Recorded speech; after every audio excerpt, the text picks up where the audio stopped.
This is the world's first ever 3D printed toilet flush mechanism. Well, I like to think so anyway. I've been in product development for many years, but this is perhaps the design I'm most proud of maybe. Well, no, not really, but just kidding. Let me show you the problem. We had a little problem with our toilet flush mechanism. Let me show you. So this is our toilet. Our toilet.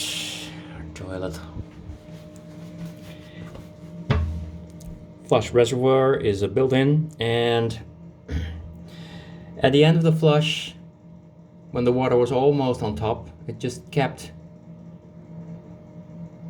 adding water, and it went in the overflow. And it's not the usual problem that the plunger is leaking at the bottom, but in this case it was this little pin floater at the back that was scraping against some part of the cylinder at its bottom, and it got stuck when it's almost at the when the water was almost filling the tank.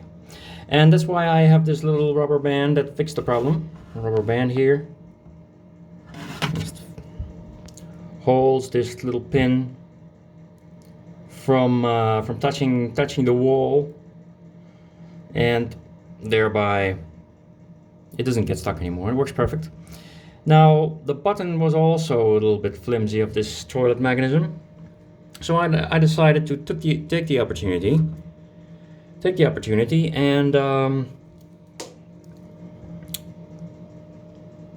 design a better toilet mechanism.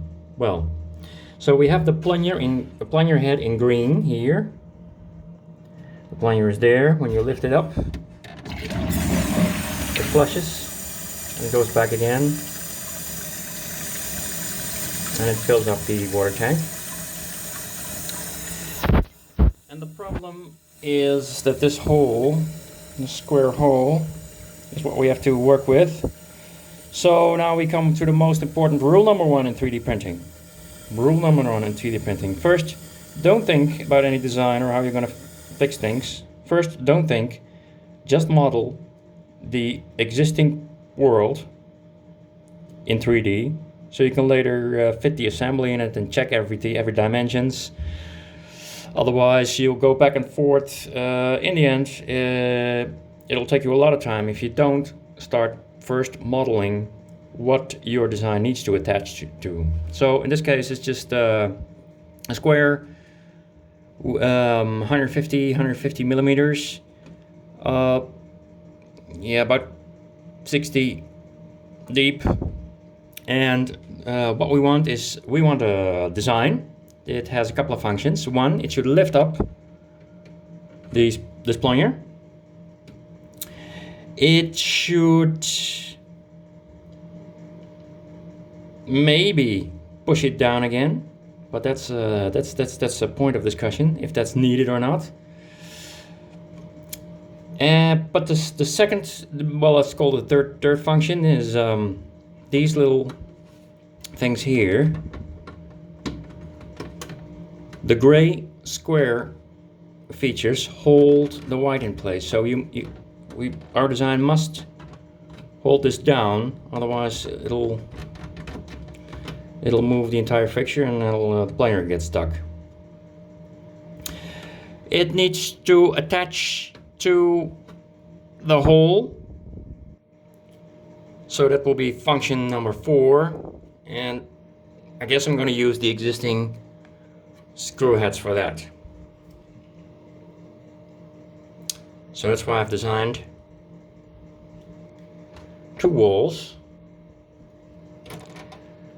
that fit over these locking features, and a lever to lift up the plunger. Now let me show you. So we here have left wall, right wall, of course the axle for the lever and the lever itself, a little rope at the end to fit around underneath the plunger head. A second axis for support, and of course the existing front needs to fit again. So this is the original brand. That's why I have these holders on the walls that'll hold the front over it, and a little spacer in green. So let me mount it for you. So the thing is going to look like this. It has the lever function. It'll have the, very important, the corner to push the locking features down of the existing mechanism. And it'll have the holders for the front. And I had a little feature to hold the front clip back in place, so I can now mount the feature. So I mounted the feature, put my spacer in place, and mount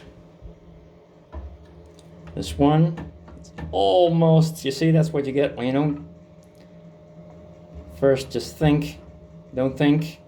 Rule number one, first don't think. Mount the existing parts and the existing world your design has to fit to. Then you wouldn't have this problem, but I think I can just manage. I had a design before that fitted on a different part of the existing flushing mechanism. But over time, in a few weeks, that also broke off. So that's why I now have only the green flusher part in the back to worry about. The original lever I had this beautiful pink heart that fitted on the lever, and you had to press it. You had to press the heart, and then the toilet flushed. And I had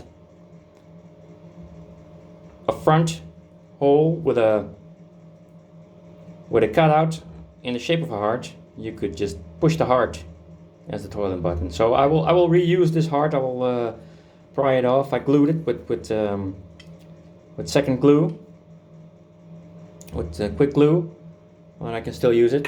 I'll mount it on this part, and I just only have now to fiddle with the rope to get the rope around the plunger, and then I'll be able to flush.